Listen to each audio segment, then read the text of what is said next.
Semalam guna sekali. Sepanjang hari buang air besar 4-5 kali. Bukan cirit-pirit, tapi betul-betul mengusungkan sampah dalam usus. Hitam dan busuk, macam tulah. Satu malam cara cepat untuk membuang air besar. Akhirnya aku jumpa untuk kamu. Ini memang betul-betul akan buat kamu berak sampai longkang. Kamu akan rasa macam duduk atas tandas. Perut kecil kau macam dah kena bersih habis-habisan. Tak tipu langsung. Contohnya kalau malam sebelum tidur, kau apply sekali. Kemudian usus kau akan hantar amaran. Memang ganas macam nak pecah perut. Najis tersangkut di LM usus. Oleh si iya. Konstipasi kronik. Oleh si iya. Konstipasi degil. Oleh si iya. Air kencing kuning MCMT.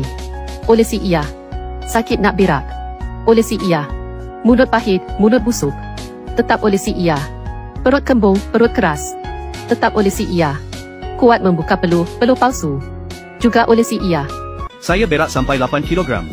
Baru faham rahsia sebenar pembuangan najis. Makan pisang tak berkesan. Minum air madu pun tak membantu. Guna ubat tradisional lagi tak berkesan. Malah akan memburukkan keadaan. Tiada sesuatu pun yang boleh serta-merta membuang najis tanpa menyakitkan. Logik sebenar untuk membuang najis adalah memberi kelembapan kepada usus, meningkatkan pergerakan usus, membolehkan sampah dalam badan dikeluarkan dengan semula jadi dan lancar. Jika anda tidak jaga usus anda akan terjebak dalam kitaran yang tidak sihat. Dan pembuangan najis akan semakin sukar.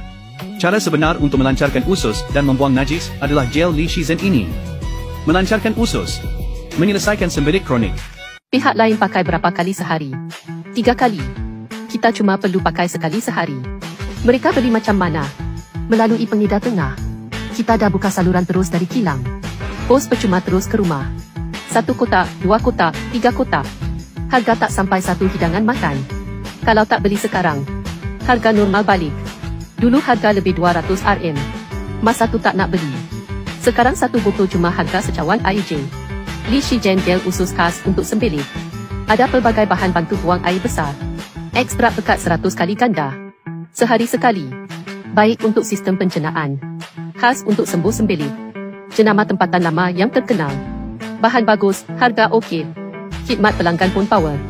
Beli hari ni, esok dah sampai rumah. Cadangan lebih awal guna, lebih bagus.